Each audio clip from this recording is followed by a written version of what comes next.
So things really don't seem to be going so well for Taiwan at the moment. The Chinese Communist Party has been ramping up aggressive acts against the, dare I say, country. And the most newsworthy of all, definitely, is the pineapple ban. Why are they targeting Taiwanese pineapples? Oh, it's sort of just one thing that they can use to make life difficult for the Taiwanese. It's a full court press that the Chinese are putting on. It's economic, political, military.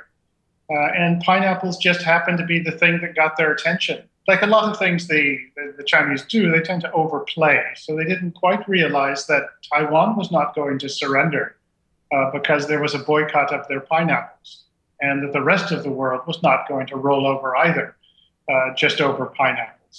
Yeah, that didn't work out so well. What was it, 4 days, and Taiwanese bought the entire year's supply of exports of Taiwanese pineapples? So you're saying the CCP tried to squeeze Taiwan, but ended up poking themselves?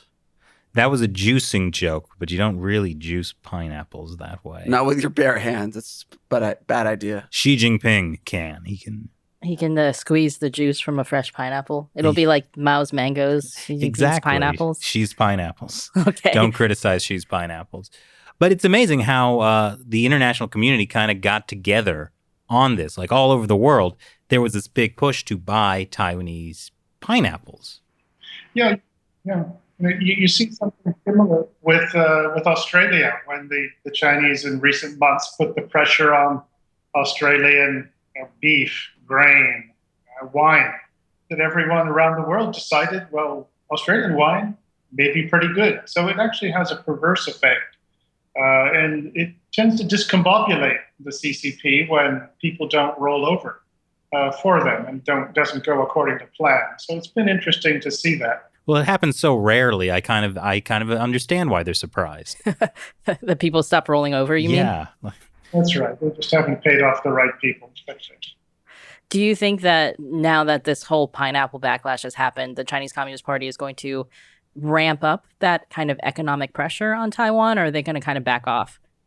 Well, they'll keep it up. And this is, you have to look at it in its longer term context, which is that it's one manifestation of just this onslaught of Chinese pressure against Taiwan in this case. And we have a tendency on our side to think, once the Chinese have slipped a little bit, to think, oh, it's over. They've learned their lesson. Now they're going to behave. But no, it's incessant. It's next man up, the next attack.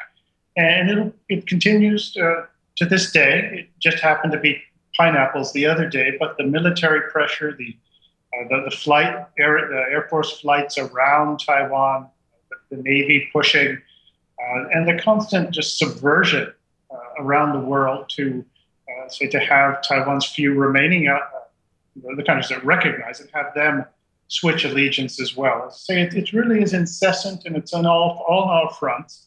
And Taiwan is, as I said, it's a manifestation of a broader Chinese effort, not just directed against Taiwan, but you see it all played out in a very small sort of test case with the Republic of China, Taiwan. So you're saying they might ban imports of Taiwanese bubble tea next? Oh, you can bet they've thought about it. I wouldn't put it past them. It's kind of like cutting off the nose to spite the face, though. Let's be honest. I've used a comparison sometimes that the Chinese remind me of a fat man at the buffet. He sees the he's stuffed already, but he sees this tray of eclairs, new tray of eclairs, and he's got to have them all. He can't help himself.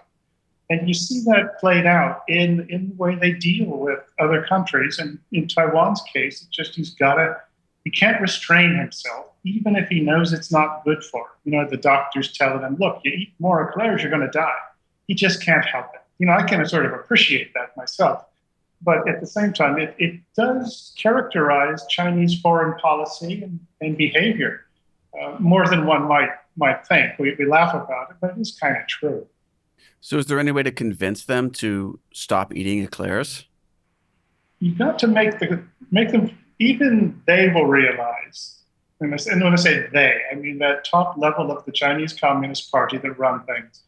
Even they realize that there's a point at which they will lose everything. And they'll go right up to it, and they kind of can't help themselves, but they presumably know that if they do one thing too many, that it's really going to hurt them, and they will lose everything. And along these lines, one of the interesting things about China's efforts to dominate the world, well, Asia, the US, the world, is that for decades, everyone in the Chinese elite and China's most successful people have done everything they possibly could to get their money, to get their wealth out of China, by hook or by crook, by the most imaginative ways possible, and to put it into places like America, Australia, Canada, the UK. You put it into real estate is one way to do it, and even best of all, you get a relative who can get into one of those places with a residence permit.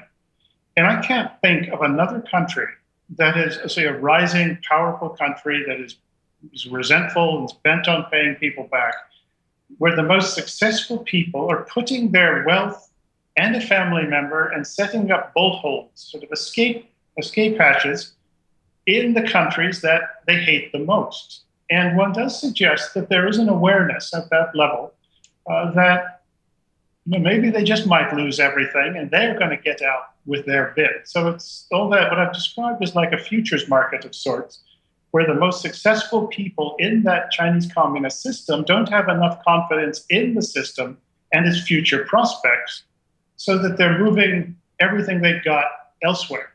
And it's an interesting dynamic. So the point of all that is that I think that even at that level of the Chinese Communist Party leadership, that there is an awareness that they could lose everything and they don't want to.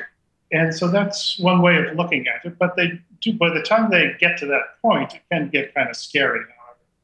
Well, the interesting thing is that it seems like they just keep like pulling it out at they keep managing. Like, if you would think that there was ever a time in recent years where it seemed like they could lose everything, you'd think about the coronavirus pandemic and how when they let it spread across the world by covering it up, like everybody was upset at them. Many governments were upset at them. You'd think that like 2020 would have been a really bad year for them. And yet they managed to kind of be like, oh, well, now we are recovering, and we're like, they've managed to somehow turn it into like a propaganda win for themselves. I thought the coronavirus came from frozen food. Oh, right. Frozen food or German auto parts. You know? That's what That the was WHO the US told me. military.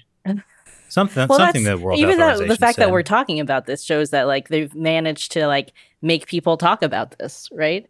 So it's kind of like, are we feeding them eclairs? Like, are we just bringing out the new batches of eclairs for I'm them? going to call this eclair diplomacy from now on. Because, well, I mean, just think about, Grant, what you were talking about, like people trying to flee, like Communist Party officials or like highly connected people trying to like get their money out of China. But we have these, you know, Wall Street companies like Blackrock, like with websites about how you should invest in Chinese bonds. Like, it's just mind blowing. It is. And what you described is the dynamic where you have the Chinese leadership is not sure enough, so they're trying to get out or hedge their bets. And at the same time, Wall Street, America's financial class, and the business class, they're going full speed the other direction, which is, I think, kind of insane. I don't it, but it is how it works. So we are, in effect, keeping them afloat. We keep supplying them eclairs. And it doesn't make any sense, but that is the dynamic. But you do notice, as you mentioned, with the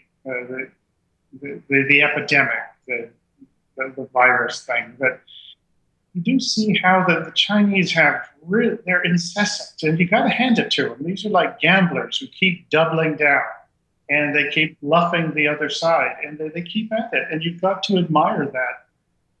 That sort of nerve. If you've sized up the other people on the side of the table playing poker with you and you see that they're not very smart, well, why wouldn't you run with them? And that is what they've done. One expression that I've heard used about their approach is fake it till you make it, because they don't have anywhere near the resources, the foreign exchange, or even a system anybody wants to really succeed, but they're acting like they do. They've convinced enough people, Blackrock, etc., most of Wall Street, that they do have something. Of course, Wall Street is trying to get other people to put their money into China, not their own. You'll see they don't take payment in Chinese currency either. So it's a strange dynamic, but I think we're seeing human nature on display as much as anything. It's really gluttony with Chinese characteristics.